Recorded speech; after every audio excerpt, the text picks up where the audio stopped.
मोदी साहब होश में आओ, अपनी गलत नीतियों पर रोक लगाओ। अगर आप ऐसा नहीं करोगे तो नारा उठेगा मोदी हटाओ देश बचाओ। हिंदू मुस्लिम कितनी बार करवाएंगे?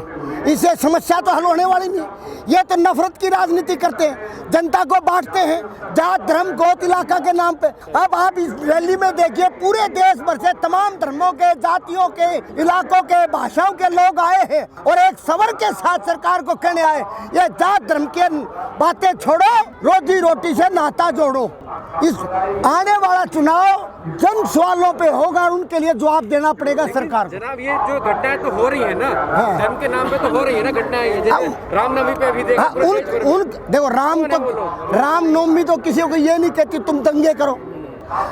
हनुमान जयंती तो ये नहीं कहती, ना हनुमान जी ने कभी ऐसा कहा ना राम जी ने ऐसा कहा। ये तो राम के भगत नहीं है, ये नकली राम दुलारे हैं, जनता के हत्यारे हैं ये।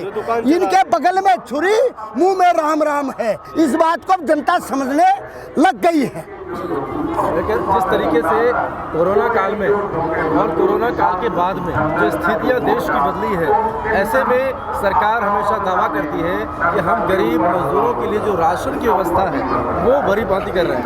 अभी इन्होंने वो राशन 35 किलो वाला तो बंद कर दिया, 5 किलो दे रहे हैं ये एक आदमी के ऊपर।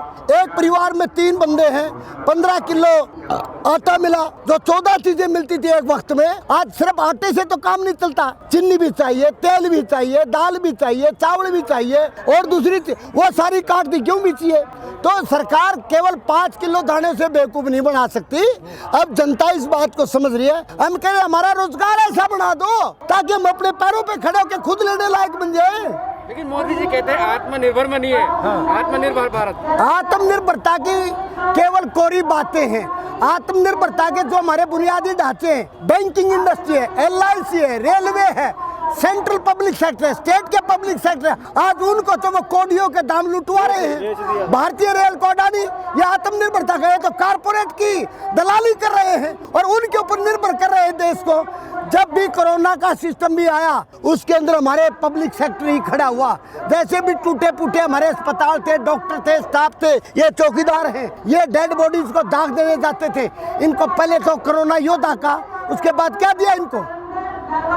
इसलिए ये सरकार कहती कुछ है करती कुछ। लेकिन मोदी हटाओ देश बचाओ जो आप बात कर रहे हैं, इस पे आपको पता है ना कितना मुकदमा हुआ है दिल्ली के अंदर में? सिर्फ 138 मुकदमे हुए हैं और उसका कोई जिम्मेदारी नहीं रही है कि हाँ भाई मैंने बोला। हालांकि पार्टियों को आके बोलना पड़ा कि मैंने बोला। देखो इनकी इनके खाते पुलिस, इनकी थाने, इनके ये किम्मे लिख लो। इस जब जनता उठती है ना वो छोटे मोटे मुकदमे की परवाह नहीं मानती है। जनता बड़े संघर्षों में मैदान में उतरती है। इमरजेंसी जैसी तानाशाही को उखाड़ पे क्या, हिटलर जैसे को उखाड़ पे क्या, तो ये क्या कर लेंगे? आखिर जनता ने इनको चुना ना।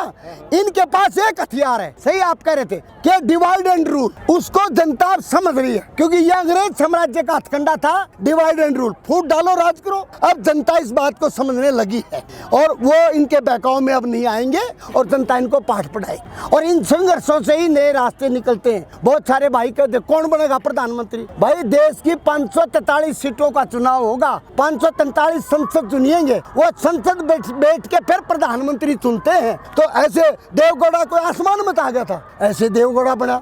VP सिंह प्रधानमंत्री बने, वो को आसमान में ताकत है, ऐसे बने। तो जनता रास्ते निकालती है। वो तो आने वाले समय में क्या state to state, all India में क्या गठबंधन बनेंगे वो नारा। लेकिन हम कह रहे कि जो आज की रैली का एक ही नारा है, सरमाएदार प्रस्त नीतियों को छोड़ो, जन हिमायती नीतियों को आगे लाओ ताकि जनता को राहत मिले।